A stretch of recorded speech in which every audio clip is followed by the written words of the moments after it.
പ്രിയമുള്ളവരെ, നമ്മൾ ഇന്ന് സ്റ്റാൻഡേർഡ് 7 ചാപ്റ്റർ 1 കുറച്ച് കാര്യങ്ങൾ ആണ് ഒന്ന് ഡിസ്കസ് ചെയ്യാനായിട്ട് പോകുന്നത്. അവിടെ നിങ്ങൾക്കറിയാം, അത് പാരലൽ ലൈൻസിനെ കുറിച്ചുള്ള ചാപ്റ്ററാണ്. അപ്പോൾ ഇവിടെ ഞാൻ AB എന്നും CD എന്നുള്ള 2 ലൈനുകൾ വരച്ചിട്ടുണ്ട്. ആ 2 ലൈനുകൾ ABയും CDയും നിങ്ങൾക്ക് നോക്കിയാൽ മനസ്സിലാവും.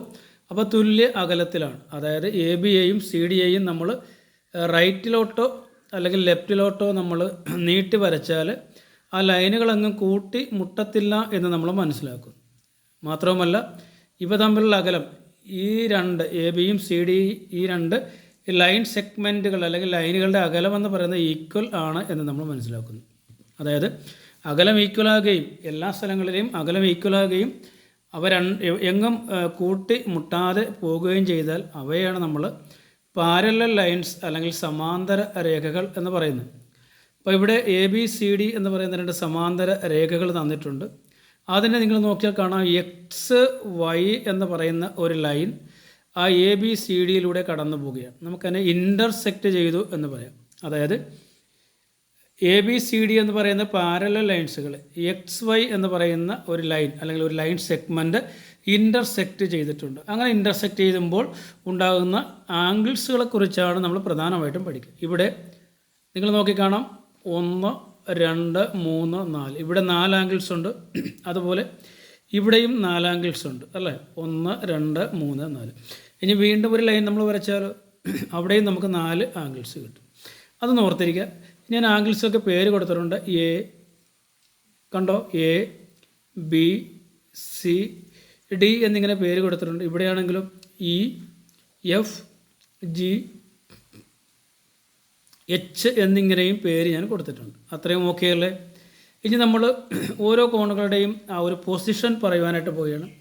ഈ ഒരു കോണിനെ A എന്ന് പറയുന്ന കോണിനെ സംബന്ധിച്ചോളം അത് AB എന്ന് പറയുന്ന ലൈനിന് മുകളിലാണ്. മുകളിലെന്ന് പറയുമ്പോൾ നമ്മൾ ടോപ്പ് എന്ന് പറയും. ഓക്കെ, നമ്മളിങ്ങനെ ചരിച്ച് വരച്ചിരിക്കുന്ന ഈ ലൈൻ കണ്ടല്ലോ, XY എന്ന് പറയുന്ന ലൈൻ സെഗ്മെൻറ്റ് കണ്ടല്ലോ, ഇതാണ് XY എന്ന് പറയുന്നത്. ഈ ലൈൻ സെഗ്മെൻറ്റുമായിട്ട് ഈ ലൈനുമായിട്ട് നോക്കിയാൽ ഇത് റൈറ്റ് സൈഡിലാണ് ഈ കോൺ. അപ്പോൾ നമുക്ക് പറയാം, ഈ കോൺ A എന്ന് പറയുന്നത് ടോപ്പ് റൈറ്റ് ആംഗിൾ ആണെന്ന് പറയും. മനസ്സിലായി എന്ന് കരുതുന്നു. ഈ ഒരു കോൺ, അതായത് ഞാൻ ഈ B എന്ന് അടയാളപ്പെടുത്തിയ ഈ കോണിലേക്ക് വന്നു കഴിഞ്ഞാൽ അത് ഈ AB എന്ന് പറയുന്ന ലൈനിന് താഴെയാണ്. താഴെ നമ്മൾ ബോട്ടം എന്ന് പറയും. ഓക്കെ, ഇനി ഈ ലൈൻ ഈ നമ്മൾ XY എന്ന് പറയുന്ന ഇൻ്റർസെക്റ്റിംഗ് ലൈനിൻ്റെ റൈറ്റ് സൈഡാണ്. അതുകൊണ്ട് നമുക്ക് ഇതിന് എന്താ പറയാം, ബോട്ടം റൈറ്റ് ആംഗിൾ എന്ന് പറയാം. ക്ലിയർ ആവുന്നുണ്ടോ? നമുക്ക് ഇനി സിയിലോട്ട് പോയാലോ. C എന്ന് പറഞ്ഞാൽ എന്താണ്? അത് ഈ ലൈനിൻ്റെ താഴെയാണ്. അപ്പോൾ നമ്മൾ ബോട്ടം എന്ന് പറയും. ഈ ലൈനിന് ലെഫ്റ്റാണ്, നമ്മൾ ലെഫ്റ്റ് എന്ന് പറയും. അപ്പോൾ ബോട്ടം ലെഫ്റ്റ് എന്ന് പറയും. ഇവിടെയാണെങ്കിലോ ഈ ലൈന് മുകളിലായതുകൊണ്ട് ടോപ്പ് എന്ന് പറയുന്നു. ഈ ലൈനിന് ഇടതായതുകൊണ്ട് നമ്മൾ ലെഫ്റ്റ് എന്ന് പറയും. അപ്പോൾ ഇതിന് ടോപ്പ് ലെഫ്റ്റ് ആംഗിളാണ്. ഓക്കെ, അതുപോലെ തന്നെയാണ് ഇവിടെ നിങ്ങൾക്ക് കാണാം, ഇത് ഈ ലൈനിൻ്റെ ടോപ്പാണ് അല്ലേ, ഈ ലൈനിൻ്റെ റൈറ്റാണ്. നമ്മൾ ടോപ്പ് റൈറ്റ് എന്ന് പറയും. ഇവിടെ നോക്കിയാൽ ഈ ലൈനിൻ്റെ താഴെയാണ് ബോട്ടം എന്ന് പറയും. ഈ ലൈനിൻ്റെ റൈറ്റാണ് റൈറ്റ് എന്ന് പറയും. ഇവിടെ H എന്ന് പറയുന്ന ആംഗിൾ നോക്കിയാൽ ഇവിടെ ഈ ലൈനിന് മുകളിലായതുകൊണ്ട് ടോപ്പ് എന്ന് പറയുന്നു. ഈ ലൈൻ ഇടതുവശമായതുകൊണ്ട് നമ്മൾ ലെഫ്റ്റ്. അപ്പോൾ ടോപ്പ് ലെഫ്റ്റ് ആംഗിൾ എന്ന് പറയും. ഇവിടെയാണെങ്കിലോ ഈ ലൈനിൻ്റെ താഴെ ആയതുകൊണ്ട് നമ്മൾ ബോട്ടം എന്ന് പറയുന്നു. ഇതിന് ഇടതുവശമായതുകൊണ്ട് ലെഫ്റ്റ് എന്ന് പറയും. അപ്പോൾ ഇങ്ങനെ ഈ രീതിയിൽ 8 ആംഗിളുകളുണ്ട്. 8 ആംഗിളുകളെയും പൊസിഷൻ തീർച്ചയായിട്ടും നിങ്ങൾ ഒന്ന് അറിഞ്ഞിരിക്കണം. ഓക്കെ, ഇനി ഇവിടെ വരുന്ന പ്രധാനപ്പെട്ട ചില കാര്യങ്ങളോട് പറയാം. നമുക്ക് പ്രധാനമായിട്ടും പഠിക്കേണ്ട 3 തരത്തിലുള്ള ആംഗിൾസാണ്. കറസ്പോണ്ടിങ് ആംഗിൾസ് ഉണ്ട്, ഓൾട്ടർനേറ്റ് ആംഗിൾസ് ഉണ്ട്, കോ ആംഗിൾസ്, അതായത് കോ ഇൻറ്റീരിയർ ആംഗിൾസും കോ എക്സ്റ്റീരിയർ ആംഗിൾസും. അപ്പോൾ ഇവിടെ നമ്മൾ പഠിക്കാൻ പോകുന്നത് എന്താണ്, കറസ്പോണ്ടിങ് ആംഗിൾസിനെ കുറിച്ച് മാത്രമാണ് നമ്മൾ ഈ വീഡിയോയിൽ പറയുന്നത്. ഒന്ന് നോക്കുക, കറസ്പോണ്ടിങ് ആംഗിൾസ് എന്താണ് എന്ന് പറയാനായിട്ട് പോയി. ഈ A എന്ന് പറയുന്ന ആംഗിൾ എടുത്താൽ അത് നിങ്ങൾക്ക് കാണാം, അത് ടോപ്പ് റൈറ്റാണ്. അപ്പോൾ അതിൻ്റെ കറസ്പോണ്ടിങ് ആംഗിൾസും ടോപ്പ് റൈറ്റ് തന്നെയായിരിക്കും. അപ്പോൾ ഇത് ടോപ്പ് റൈറ്റ് ആണ്, ഇതും ടോപ്പ് റൈറ്റ് ആണ്. അപ്പോൾ നമുക്ക് പറയാം, A എന്ന് പറയുന്ന ആംഗിളിന് കറസ്പോണ്ടിങ് ആണ് അത് ഈ E എന്ന് പറയുന്ന ആംഗിൾ. അപ്പോൾ നമുക്ക് പറയാം A is equal to E. എന്താണ് A ഈസ് ഈക്വൽ എന്ന് പറയാനുള്ള കാരണം എന്താണ്? ഈ ആംഗിൾ എത്രയാണോ അതേ ആംഗിൾ തന്നെയായിരിക്കും ഈക്വൽ. അപ്പോൾ ഈ ആംഗിൾ ഒരു 45 ഡിഗ്രി ആണെങ്കിൽ ഈ ആംഗിളും ഓഫ് കോഴ്സ് അത് 45 ഡിഗ്രി തന്നെ ആയിരിക്കും. ഈ ആംഗിൾ ഒരു 70 ഡിഗ്രി ആണെങ്കിൽ ഇതും 70 ഡിഗ്രി തന്നെ ആയിരിക്കും. അത് കറസ്പോണ്ടിങ് ആംഗിൾസ് ഈക്വൽ ആണ്. അതുകൊണ്ടാണ് നമ്മൾ എന്ത് ചെയ്തത്, ഒരു ഈക്വൽ സൈൻ ഇട്ടത്. നമ്മൾ പെയർ ഓഫ് ആംഗിൾസ് ആണ് എഴുതുന്നത്. പെയർ എന്ന് പറയുന്നത് 2ആണ്. അപ്പോൾ ആകെ നോക്കിയാൽ 8 ആംഗിൾസുകൾ കാണാം. അതിന് നമ്മൾ 4 പെയറുകളായിട്ട് എഴുതിയാണ്. ആദ്യത്തെ പെയർ നമ്മൾ എഴുതി കഴിഞ്ഞു. ഇനി രണ്ടാമത്തെ പെയറിലേക്ക് വന്നാൽ നോക്കണ്ടേ, ഇത് ബോട്ടം റൈറ്റ് അല്ലേ. ഈ ബോട്ടം റൈറ്റ് ഇവിടെയാണ്. ഇവിടെയും ഒരു ബോട്ടം റൈറ്റ് ഉണ്ടല്ലോ.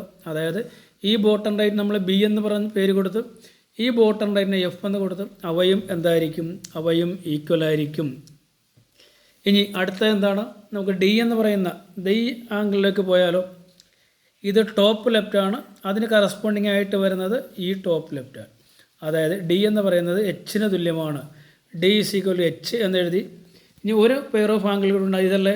അതായത് ഇത് ബോട്ടം ലെഫ്റ്റാണ്. ഇവിടെയും ഒരു ബോട്ടം ലെഫ്റ്റ് ഉണ്ട്. ഇവിടുത്തെ സി ആണ്, ഇവിടുത്തെ ജി ആണ്. അപ്പോൾ നമുക്ക് എന്ത് പറയാം, C is equal to G എന്ന് പറയാം. ഇതാണ് ഇപ്പോൾ കറസ്പോണ്ടിങ് ആംഗിൾസ് ഏതാണെന്ന് വെച്ചാൽ എയും ഇയും ഉണ്ട്, ബിയും എഫും ഉണ്ട്, ഡിയും എച്ചും ഉണ്ട്, സിയും ജിയും ഉണ്ട്. അത്രയും ഓക്കെ ആണല്ലോ. ഇനി കറസ്പോണ്ടിങ് ആംഗിൾസിനെ കുറിച്ച് പറഞ്ഞ പ്രധാനപ്പെട്ട രണ്ട് പോയിൻറ്റ്സുകൾ ഇങ്ങനെ നോട്ട് ചെയ്യുക. ഒന്നതാണ് കറസ്പോണ്ടിങ് ആംഗിൾസ് ആർ ഈക്വൽ ആണ്. അതാണ് നമ്മൾ ഇവിടെ സമവിട്ട് എഴുതിയിരിക്കുന്നത്. രണ്ടാമത്തെ എന്താണ് പറഞ്ഞിരിക്കുന്നത്, it is in the same side of the intersecting line. അതായത് നമ്മൾ ഈ ഇൻ്റർസെക്റ്റിംഗ് ലൈൻ എടുത്തു കഴിഞ്ഞാൽ അതൊന്നെങ്കിൽ ഈ സൈഡിലായിരിക്കും അല്ലെങ്കിൽ ഈ സൈഡിലായിരിക്കും. പെയർ ഓഫ് ആംഗിൾ നോക്കണ്ടേ, ഇവിടെ നോക്കണ്ടേ, എയും ഇയും അല്ല നോക്കണ്ടേ, എയും ബിയും രണ്ടും ഒരേ സൈഡിൽ തന്നെയല്ലേ. അപ്പോൾ ഈ രീതിയിൽ നിങ്ങൾ നോക്കിക്കഴിഞ്ഞാൽ ഇൻ്റർസെക്റ്റിംഗ് ലൈനിൻ്റെ ഒന്നെങ്കിൽ റൈറ്റ് സൈഡ് ആയിരിക്കും അല്ലെങ്കിൽ ലെഫ്റ്റ് സൈഡ് ആയിരിക്കും. റൈറ്റും ലെഫ്റ്റും കൂടെ ഒരുമിച്ച് വരത്തില്ല, പെയറിൽ വരത്തില്ല. അപ്പോൾ ഇത്രയും കാര്യങ്ങളാണ് പ്രധാനമായിട്ടും പറയാനുള്ളത്. ഇനി നമുക്ക് വേണമെങ്കിൽ ഈ ആംഗിൾസിൻ്റെ പേരുകളെന്ന് പറയാം. ഈ ആംഗിൾ എ എന്ന് പറയുന്നത് ഏതാണ്, ആംഗിൾ എ എന്ന് പറയുന്നത് ഏതാണ്, ബി. ഇവിടെ എം എന്ന്, ഈ പോയിൻറ്റിന് എം എന്നിട്ട് കൊടുത്തിട്ടുണ്ട്, ഈ പോയിൻറ്റിന് എൻ, ഈ പോയിൻറ്റിന് എം എന്നിട്ട് കൊടുത്തിട്ടുണ്ട്, ഈ പോയിൻറ്റിന് നമ്മൾ എൻ എന്നാണ് എഴുതുന്നത്, എം എൻ എന്ന് എഴുതാം. ഓക്കെ. അപ്പോൾ നിങ്ങൾ നോക്കുക, ഇത് ഈ എ എന്ന് പറയുന്ന ആംഗിളിൻ്റെ പേര് ചോദിച്ചു കഴിഞ്ഞാൽ എന്താണ്, ബി എം എക്സ് അല്ലേ. ബി എം എക്സ് ആണ് എ. അപ്പോൾ ഞാൻ എഴുതിയിട്ടുണ്ട് എ എന്ന് പറയുന്നത് ബി എം എക്സ് ആണ്. അത് ക്ലിയർ ആയോ. ഇനി ബി നിങ്ങളൊന്ന് പറഞ്ഞ്, ബി എന്താണ്, ഇതല്ലേ ബി എന്ന് പറയുന്ന ആംഗിൾ. ബി എന്ന് പറയുന്ന ആംഗിൾ ബി എം വൈ അല്ലേ. ബി എം വൈ ആണ്. ഞാനിവിടെ എഴുതിയിട്ടുണ്ട് ബി എം വൈ. സോറി, ഇവിടെ എഴുതിയിട്ടുണ്ട് ബി എം വൈ. ഇനി ആംഗിൾ സി എന്ന് നോക്കേണ്ട, ആംഗിൾ സി എവിടെ, ഇതല്ലേ ആംഗിൾ സി എന്ന് പറയുന്നത്. സി എന്ന് പറയുന്നത് നമുക്ക് നോക്കിയാൽ കാണാം എ എം വൈ ഉണ്ട്, എ എം വൈ എന്ന് ഞാൻ എഴുതിയിട്ടുണ്ട്. അടുത്ത ആംഗിൾ ഡി എന്ന് നോക്കേണ്ട, ആംഗിൾ ഡി ഇതല്ലേ. ആംഗിൾ ഡി എന്ന് പറയുന്നത് എന്താണ്, എ എം എക്സ് അല്ലേ, എ എം എക്സ് അല്ലേ. അത് ഞാനിവിടെ എഴുതിയിട്ടുണ്ട്. ഇനി ആംഗിൾ ഇ നോക്കാം. ഇ എന്ന് പറയുന്നത് ഇതല്ലേ, ഇ എന്ന് പറയുന്നത് ഇതല്ലേ. അതേതാണ്, D N X. D N X ആണ് ഞാൻ ഇ എന്ന് എഴുതിയിരിക്കുന്നത്. അപ്പോൾ ഇതെന്താണ്, ഡി എൻ എക്സ്. ഓക്കെ. ഇനി എഫിലോട്ട് പോലെ ഇതല്ലേ എഫ് എന്ന് പറയുന്നത്. എഫ് എന്ന് പറയുന്ന ആംഗിൾ ഏതാണ്, ഡി മുതൽ തുടങ്ങുന്ന ഡി എൻ വൈ അല്ലേ. ഡി എൻ വൈ, ഞാൻ എം എന്നാണ് എഴുതിയിരിക്കുന്നത്, നമുക്ക് തിരിച്ച് എഴുതാം, ഡി എൻ വൈ. ഓക്കെ. ഇതിന് ഈ ജി എന്ന് പറയുന്ന ആംഗിൾ നോക്കിയാലോ.